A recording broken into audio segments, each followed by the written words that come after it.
All right, last one on the breakouts here. We got one more pitcher, and then we'll talk about some failures, and we might be a little bit quicker on the failure department. This was a young pitcher that kind of jumped on the scene. He was not the pitcher that most people thought was going to break out with the Pittsburgh Pirates. It is Jared Jones, who last year, 121 innings, 132 strikeouts, but a 4.14 ERA, which really isn't like necessarily the design of a breakout pitcher.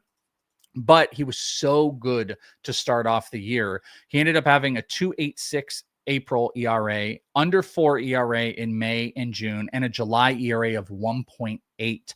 That equated to a 3.5 pre-All-Star game ERA. Fell apart in the second half. 11 ERA in August, 5 ERA in September. He had a 5.87 second half ERA for Jared Jones, but it's hard to not describe him as a big breakout potential guy. A lot of people also see him as like another Spencer Strider, like a big 2-pitch pitcher guy that is going to throw you. I mean, he throws a curveball in there, but it's like 4-seam and slider, and that's the makings of a Spencer Strider. But those pitches have to be great.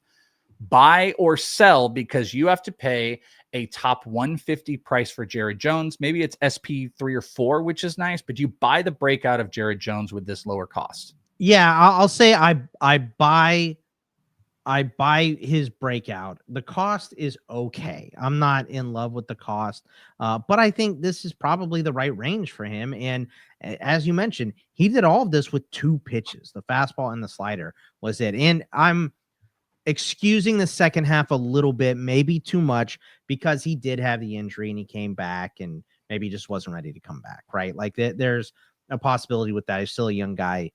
So he may have rushed himself a little bit back, but they're trying to add the curveball this offseason too, to give him more than just a show me pitch. So I do think incorporating that, knowing that he worked well off of this with just 2 pitches, to add this curveball potentially. I mean, we'll see if it works, right? But to add a 3rd pitch, to be more than just a, hey, show it just to show it pitch, and something that you can actually get hitters out on and make those proper adjustments.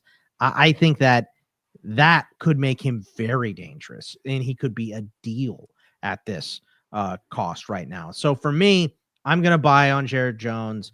I think there's, my favorite saying, Welsh, meat on the bone here for him to improve a little bit and be a top 100 player. And I think that you're getting him at an okay deal. So everything about this, I know the second half was bad. Again, injuries, every pitcher is injury prone, blah, blah, blah. But I am buying on Jared Jones breaking out even more this year. 26.2% K percentage, 11% walk rate. Walk rate's not the worst. It's just not great. Great K percentage, but a 9.8% barrel rate is horrifically bad. You mentioned the curves. So here's a couple negative things. Only 15% usage of the curve and changeup. They both got hit hard. So you mentioned the curve usage. This is important because I think they need to reshape it. The curve, as you can even kind of see it on this chart from Baseball Savant that's up there. What you can see is that the curve has less break, about 3 degrees less than the average curveball. Why that might be important too is look at the close plane of the curve and the slider. Like those are pretty dang close. His slider also breaks a little bit less. So it's that, like, I want to call it gyro-y. That has the shape, that has like the looking of more of like a gyro, like bullet slider. But the plane, you might need a depth plane to change to make that curveball more effective. Another issue with him, falls apart in the 4th inning. Like just falls apart. He had an under 3.7 ERA through the first 3 innings pitched.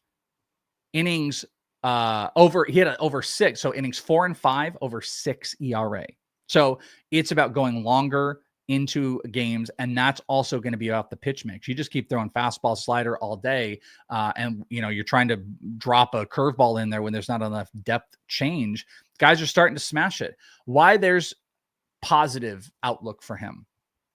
130 stuff plus on both his fastball and slider. So those pitches that he throws 85% of the time, his fastball, which averaged 97.3, had a 24.3% K percentage, a 132 stuff plus. Technically, that is the best stuff plus of all starting pitchers. There's like a relief pitcher that was in there. I think Luke Weaver, he doesn't count. The best starting pitcher stuff plus of any fastball in baseball last year. His slider, 30% K percentage, 130 stuff plus. There is a Spencer Strider-ness in him. And I think there's some applicable things to change in an organization that does well. So you know what? I'm a big old stinky fat buy on Jared Jones this year. There's some risk and some, I'm a little bit worried like he can get beat up, but I'm going to buy. And you are also going to buy on Jared Jones.